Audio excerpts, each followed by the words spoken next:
say Islam is peace. The 7 billion human beings on this earth, every single one of them has rights. Think. Islam is the answer for terrorists. Assalamu alaikum.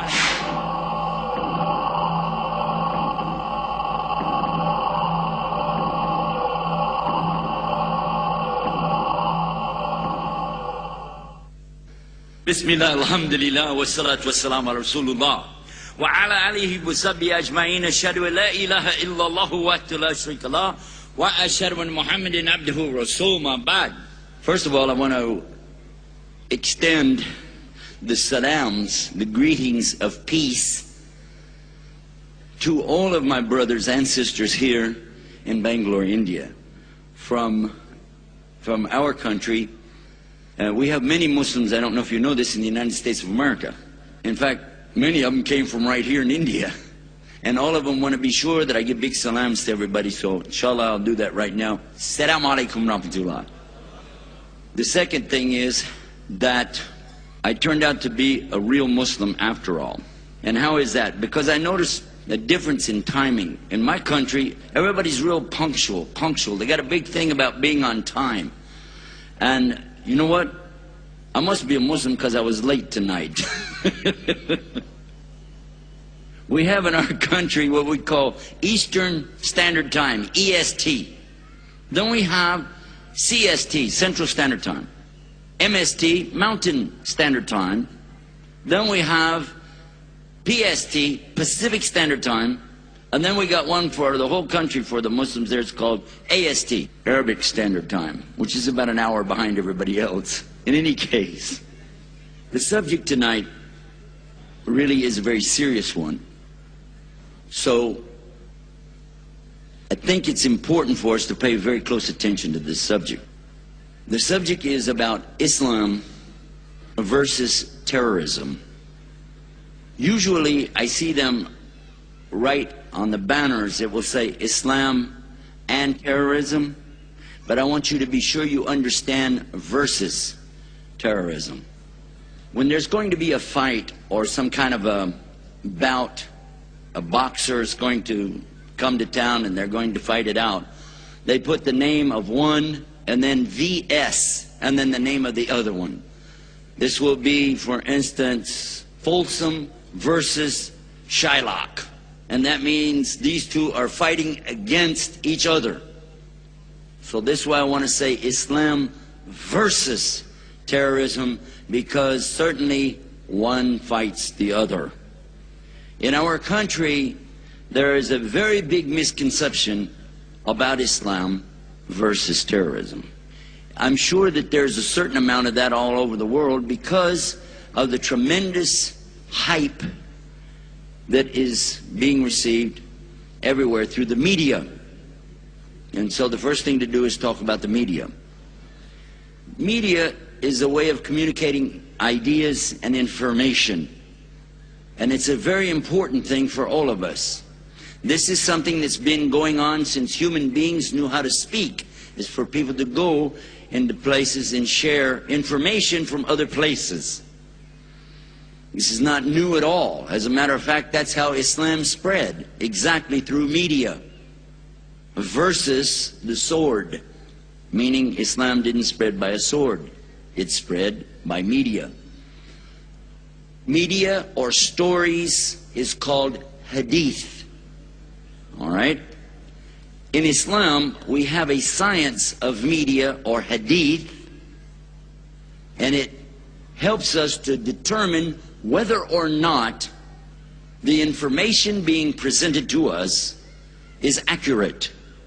For instance, if someone says to me that Abdullah said to Abdul Rahman, and he said to Aisha, and she said to Sheikh Jafar, and Sheikh Jafar said to me, the only person you're looking at is me.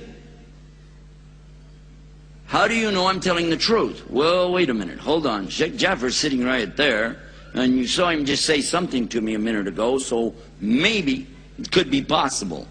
The other people are not here. The only way we'd be able to check that out now is to ask him, what is the veracity of Aisha, the one who told it to him?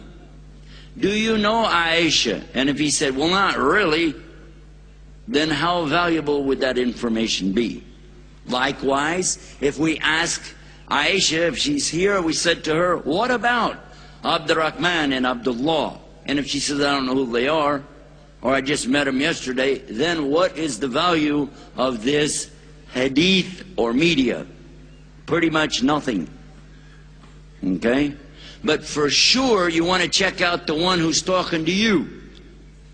And if you find that this man is given to prevarication, meaning he lies, then what's the value of anything he says? Right?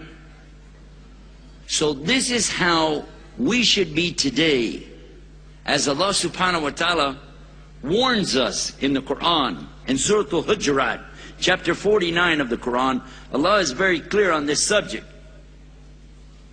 He warns us, it's in 49 verse 6.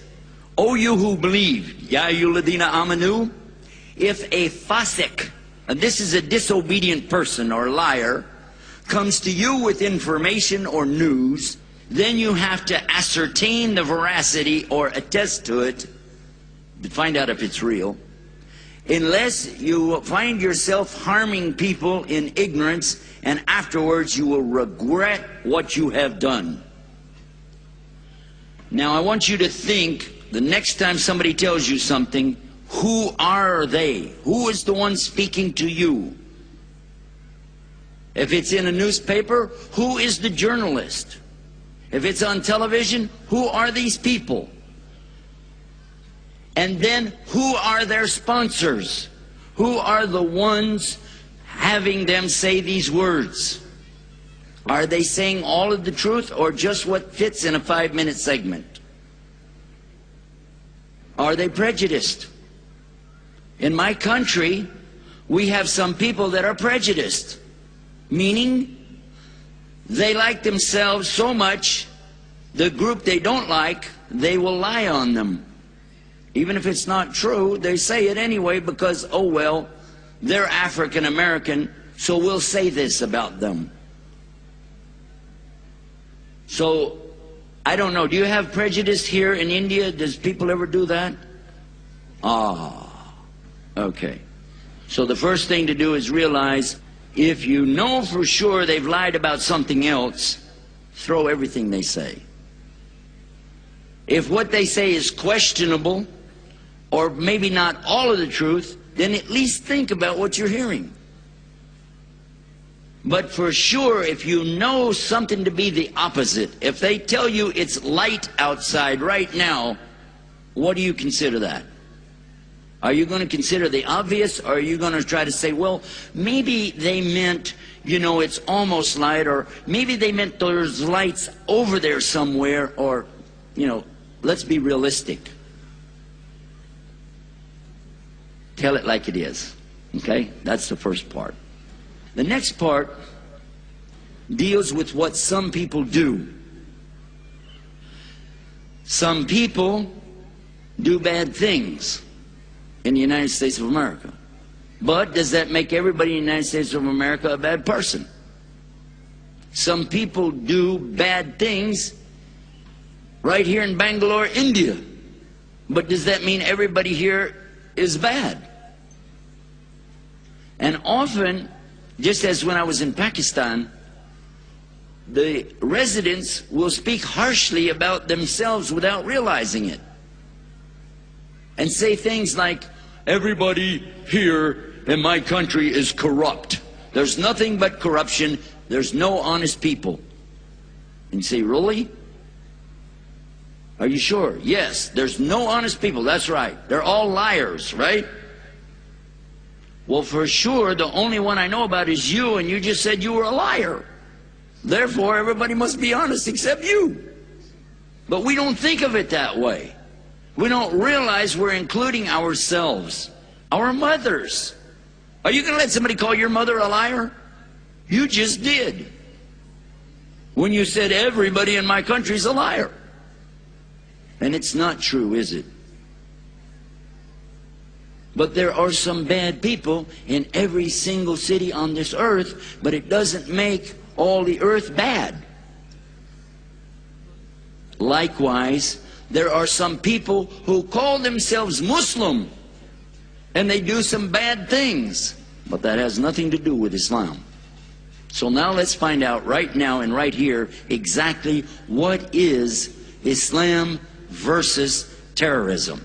I'll begin with the word Islam itself. We have an internet website at islamtomorrow.com, ISLAMTOMORROW.com. We broadcast through the internet 24 hours a day. You can go there and listen to our programming 24 hours a day, islamtomorrow.com. We have another internet website called Islam Always, and another one, Islam Yesterday. And I'm thinking about getting one called Islam Forever and Ever, Ameen. But anyway, our websites are open 24 hours a day, and there's plenty of free parking. Now I want to come back to our subject. We're talking about Islam versus terrorism. The first word, Islam, needs to be understood in the language that it comes from. Filadu Arabiya. In the Arabic language, Islam comes from this root, salama.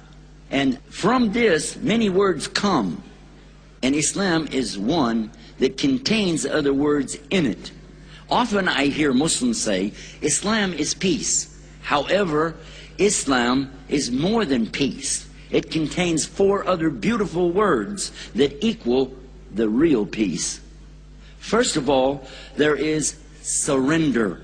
Like when somebody comes in with guns and they tell you, give up. You give up. I surrender. That's the first word. Second word, submit. This is when you're going to sign an agreement and you're going to do what it says. It's called the Shahada. The third word is obey. That means you're going to do what you said you would do when you signed the paper. And then the next word is sincerity. It means that you're going to do what you said you were going to do, and you're going to do it because you know you should, whether anybody knows it or not, and whether anybody likes it or not. You're sincerely going to do what you said. And then finally, you do it in peace. And then you receive peace from As-Salam. And that's the name of Allah, the peace. So it means a peace between you and your Creator and Sustainer. And it means a peace inside of you and a peace around you, no matter what's happening, because you know this is from your Lord. It does not mean peace in the Middle East, although that is a big goal and desire of all of us as Muslims. It does not mean peace on earth, goodwill to men, something that's said very frequently at Christmas time, like now. But we would like to see that as well. But for sure, Islam is about the relationship of a human being and their Lord. The second word I want to talk about, the verses, in this corner, weighing 240 pounds, the other word called terrorism. Okay? What is terrorism? What is it? Of course, it comes from the word terror. What is terror? Check it out in your dictionary. It's not a good word, is it? Terror. It's to put fear into something. A terror is even more than fear. Fear, you're afraid of something. Terror is when it